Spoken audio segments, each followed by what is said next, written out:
Well, good morning and rise and shine, and welcome to Live at 6:05. I'm Dr. Amy Nussbaum. Welcome to our What's the Word Wednesday version of Live at 6:05 this morning.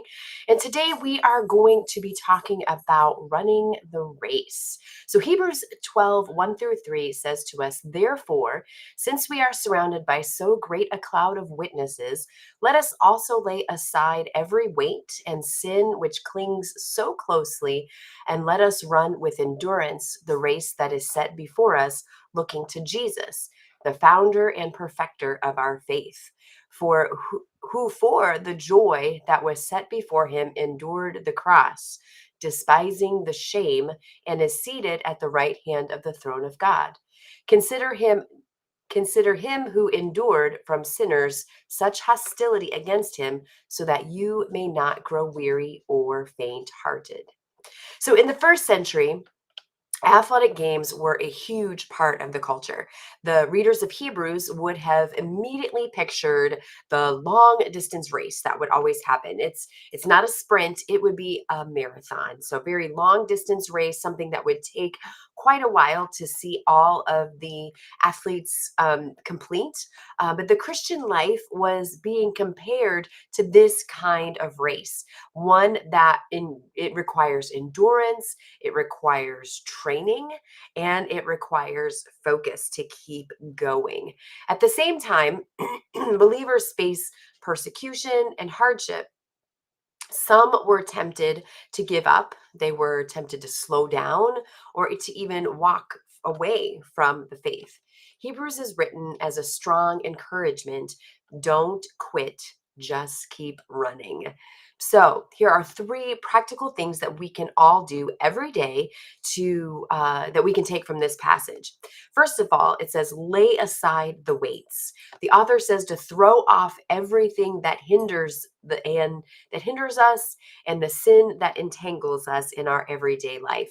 So just like a runner doesn't wear heavy clothing or extra baggage, they're just have the minimum that they need to get from point A to point Z. We are called to release the distractions of our lives, to let go of our sin and not carry that with us. And even sometimes good things that we are doing in life, they are slowing us down spiritually. Just because it's a good thing doesn't mean it's the thing that we need to be doing. So ask yourself, what is weighing me down right now, and how can I let it go? Number two is to run with perseverance. Notice that it doesn't say run fast, go as quickly as you can from point A to point Z. No, um, it says to run with endurance. So the Christian race, it's not about speed. It's not about getting there as quickly as we can, doing as much as we can, as fast as we can. It's about staying faithful over the long haul. Perseverance looks like showing up every day after day, even when life gets hard. Just keep going, just keep running the race. What's interesting, I've done some research on the original games here of running the race. And, we think of running on a track, running in an oval. But some of the history that I've read has said that there were two poles on the ends of the field, and they would have to run from pole to pole to pole, and they would have to get just close enough.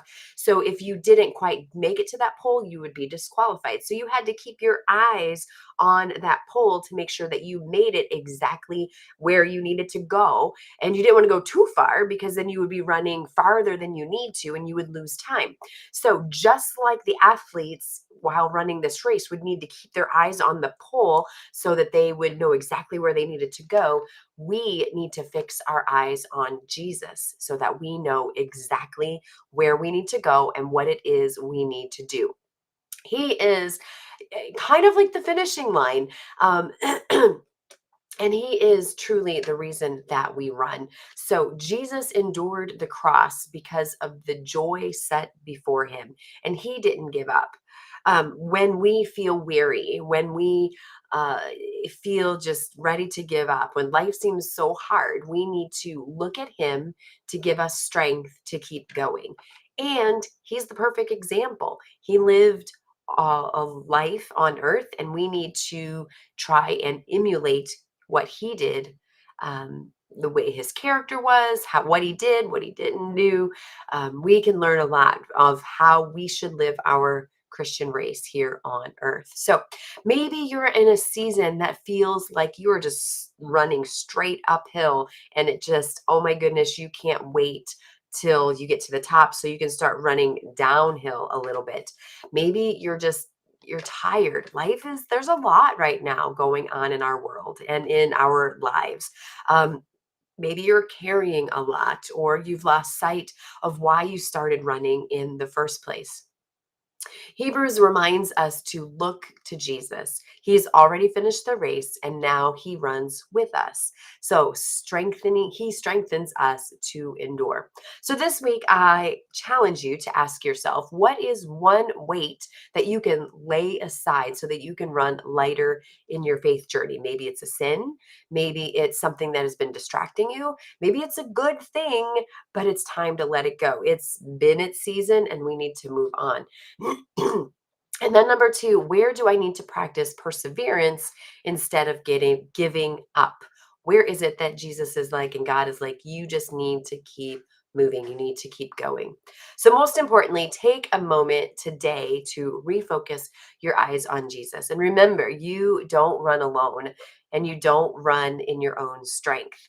The same Jesus who endured the cross empowers you to keep going.